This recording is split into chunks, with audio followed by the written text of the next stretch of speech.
pretty gnarly actually. How's it going, everyone? It's Jackie from King's Automotive, and today in the shop we have two 992s, GT3 and a GT3 RS. Both cars are gonna get a sole performance exhaust, competition header, so no catalytic converters, and valved axle back.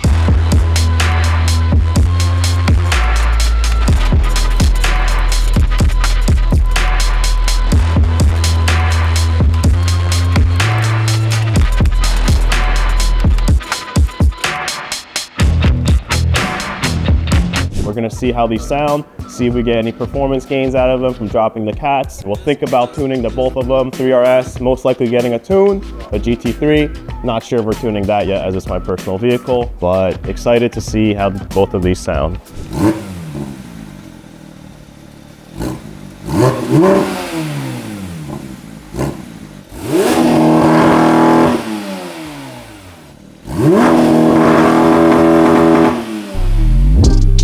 So we're going to start by removing the under paneling, the diffuser. It should be 5 T30 bolts.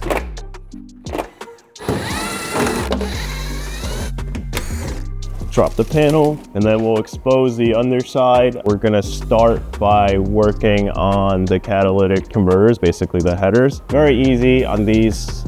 You don't have to take off the bumper, you don't gotta take off the wheels. You can just get straight into it. We're gonna start by taking out the oxygen sensors. Should just be 7/8 standard of all O2 sensors. They're not in there very tight. Take them out, you can just let them dangle a little. Put launch control in right before working on it, it's not.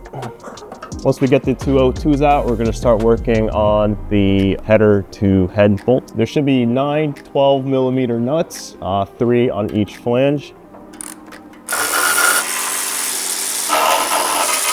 This one sort of has an angle to it. Let's get a wobble. I think next we're gonna have to remove this plate. Should be 3 E10 external Torx bolts to expose the last nut. Okay, 3 E10s, that's out, exposes the final bolt. Hell yeah. Next we'll work on removing this little exhaust clamp. Should be a 6mm hex. Next, we're gonna undo this 12mm nut with a support bracket. It is counter held at the top with a bolt, a 13mm bolt on the top, 12mm nut on the bottom. Right now, we're gonna work on removing the muffler. We're gonna start by disconnecting the valve actuators. Should just be a pull, latch connector, release the lock, pull it out. We're gonna undo these two clamps, 6mm Allens.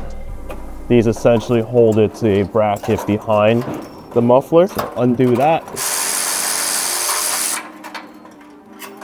Here, another clamp. We had already undone this earlier. 6mm hex as well, one on the opposing side.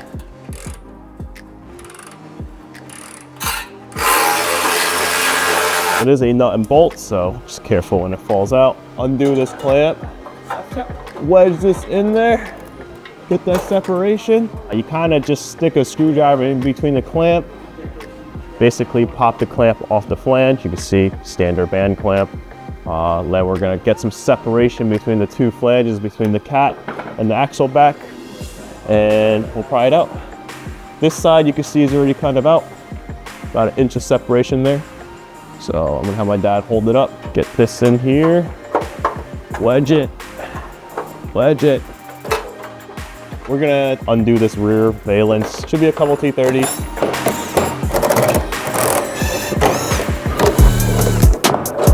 There are 2 more bolts in the back here. After taking off the diffuser, it was 6 bolts on the bottom, pull. Pull the bumper back, 2 more T30s in here. Then you just pull it out. We'll expose the bolts for the brackets, which should also be T30s.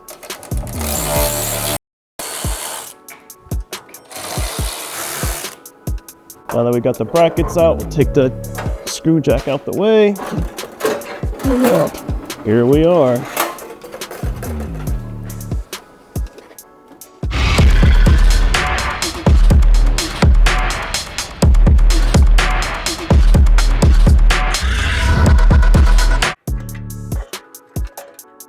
move on to the driver's side. Take out these two E-Torx 12 bolts. And then we'll move on to the 9 12mm header to head bolts. On this side, there's no secondary cover to remove. We're gonna move on to the driver's side header. We're gonna first unclip these O2 sensors and we're gonna feed it through this hole. The heat shield, basically the O2 sensor positions have changed from the factory location. So we just need to give it a little extra length. Hang the header, make sure your gasket's still on there. Sole will give you all new hardware. Should be 18 of these chrome nuts.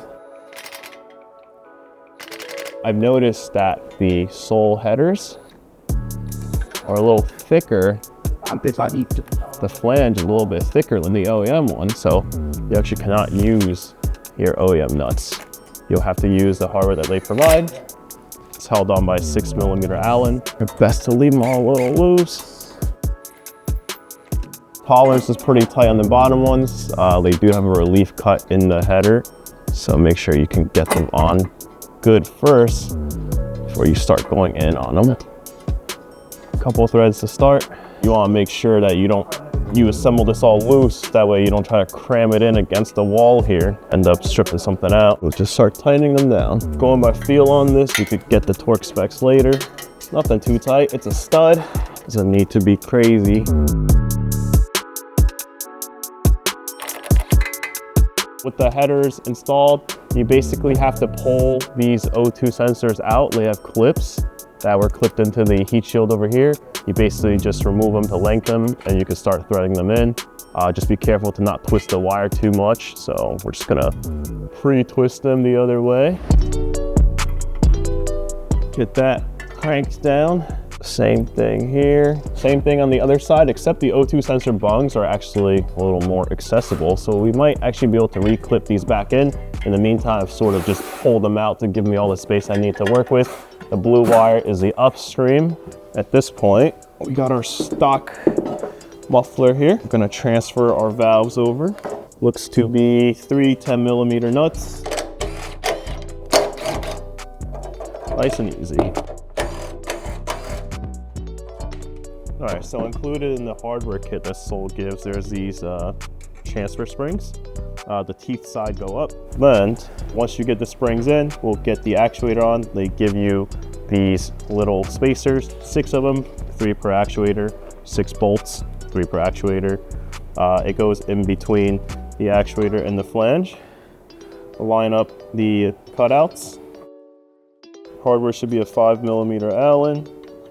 Just tighten them down till they're snug.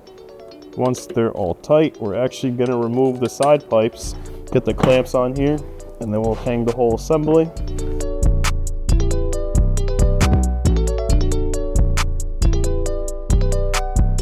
Next, they give you these 4 insulators.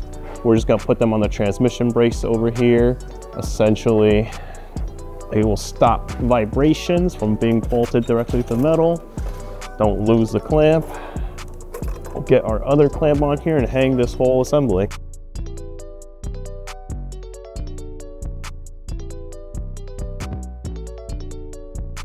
Got General Motors gaskets, yo.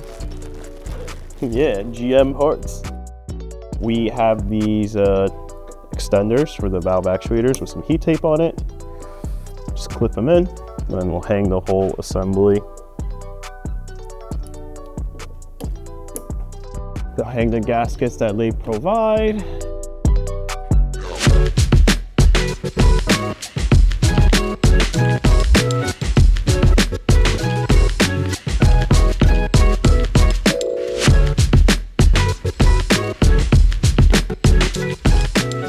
After getting the muffler hung up, clamp still loose, we're gonna hang the center clamps. Sole provides you these longer bolts. They loop through the stock bracket that we put the insulation on. And on this side, you can see it just comes over the whole exhaust, and we're gonna tighten it down after we align our muffler.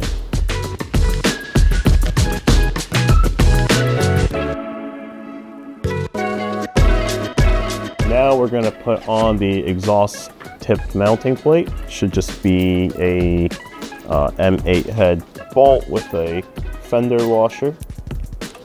And then on the center of the tip plate, there's this. Just get a washer on there. We'll sort of tighten down the middle one to make sure everything's lined up. This middle one will essentially hold it for us. Should be an 8 mil. Just kind of wind up in place.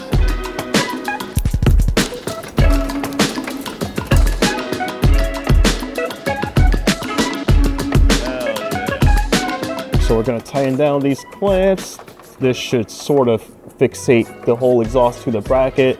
It'll help to determine our final position. Then we'll start tightening down the AccuSeal clamps. We'll give these one last tighten, and we'll give it a quick startup. Snug everything down. And these clamps are nice because they have a trap nut on the other side. So you don't have to counter hold it. Like the nut is counter sunk in there. One's a 15, one's a 16. Clip in the actuators.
All right, cool.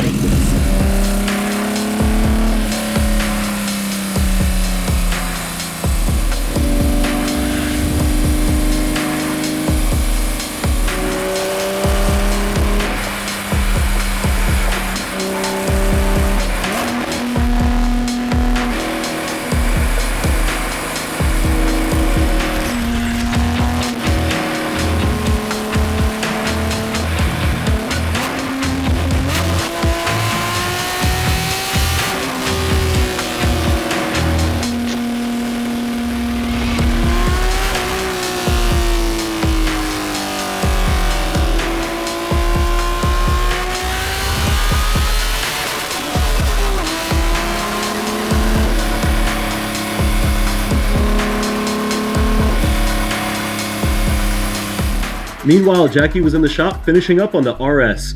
The only difference between the two cars in terms of installation is you don't have to remove a rear valence on the RS. It's just one solid diffuser.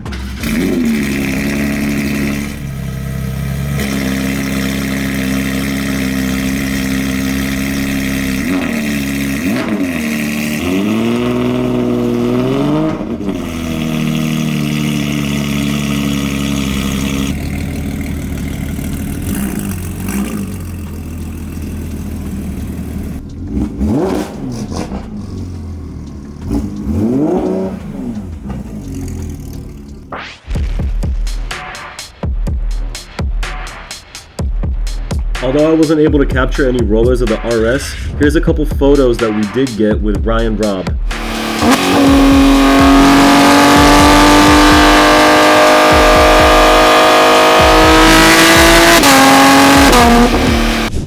It's the end of the day, and after installing exhaust on both of these cars, what we've basically learned is that they sound basically identical, which is sort of to be expected. These are the same motors, we installed the same exhaust. Just wondering if anything was going to be different between the RS and the non-RS. Driving both, very raw feeling, very fun. Definitely sounds different in the PDK, just because of how the transmission is shifting. Both very fun cars to drive. 3RS obviously has a way bigger road presence. When you're sitting in there, you feel that you're in a 3RS. So everything about it is top notch mentally. You just know you're in like a car that's the king of the road. If you or anyone you know has a Porsche that would like service or any sort of modifications, give us a visit at King's Automotive.